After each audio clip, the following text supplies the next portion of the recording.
Hello and welcome back.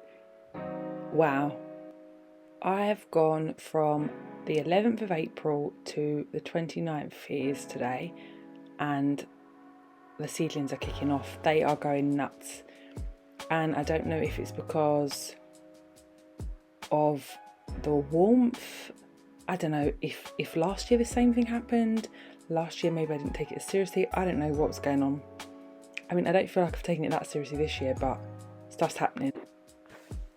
So we've got everything going on, and I just can't believe I already need to pot the beans and the cucumbers on. Like, the roots are crazy. I'm just shocked, really. I'm really excited, but just blown away. I can't believe it. So a little update on what's going on. So I had, in my last video, I introduced, if you like, the 5-tier greenhouse. It's amazing. It's fantastic. I really do think that is what I was missing, having something like that that's just shelves that I can just store these trays on. It's been fantastic. So I had I had half of my seedlings in that, and I had some in a box on the floor in the big frame.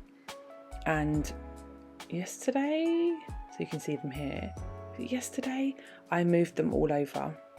So I'm pretty sure, apart from I've just sown some a couple of days ago, I sowed some dill seeds, because those were the last ones I bought.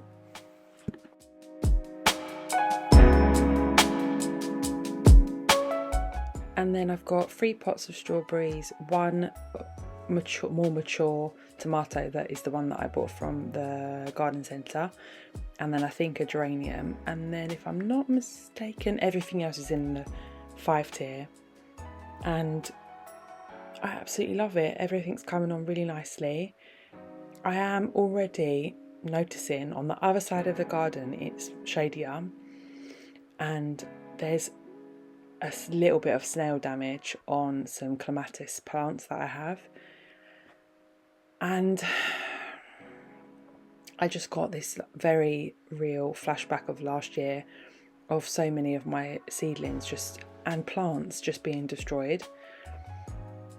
I don't know, it really upset me yesterday. I was just so gutted, especially because those plants I picked out with my dad, and you know, some plants you don't mind as much if they go, because they're just like, maybe you got them on special, you got them for free or something, or you don't really like them after all, now they've grown, or they've grown too big, whatever.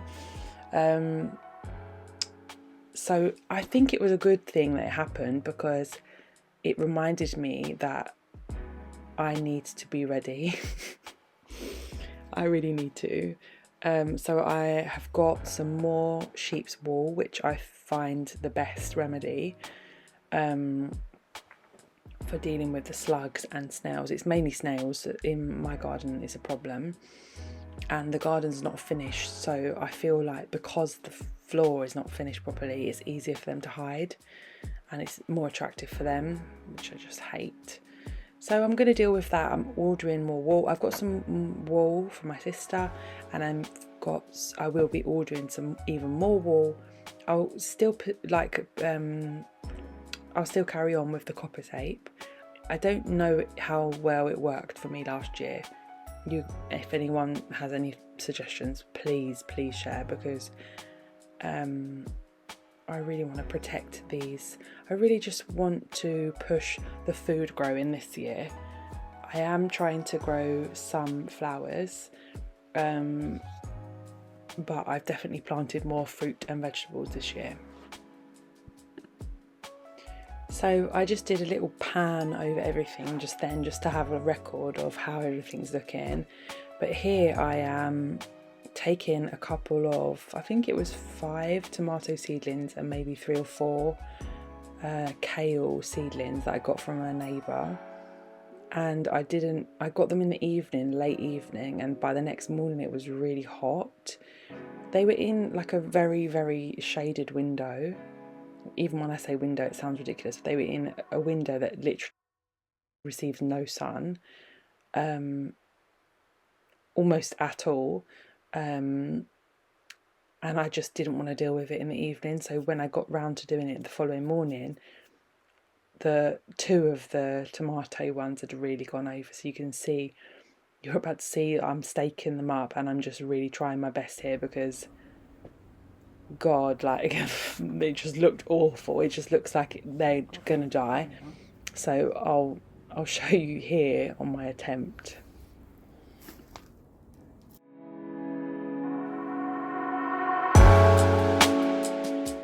So I'll get all of these in here and with the kale and the rest of the tomatoes, and then I'm going to move on to planting some of those dill seeds, which, by the way, I've never smelt seeds that are so beautiful. They smell just like dill.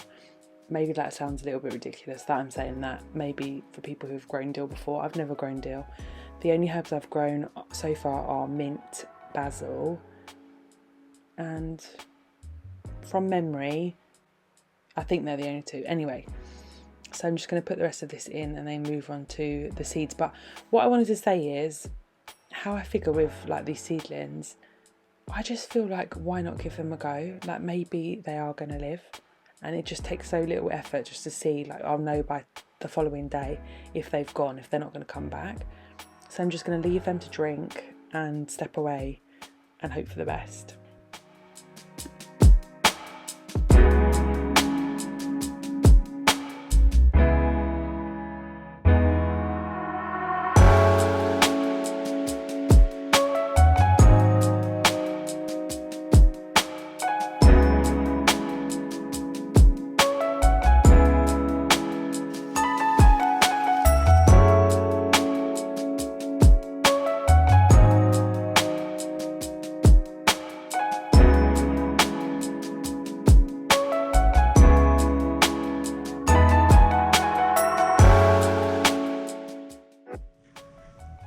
So fast forwarding through all of that, and they lived to see another day. These tomato guys, they are living, they are thriving. I've just got in my back of my mind, I need to protect them against the snails, against the birds and whatever. So that's my project now. Anti-destructor, I don't know what to say. Anyway, this was fun. See you on the next one. Bye.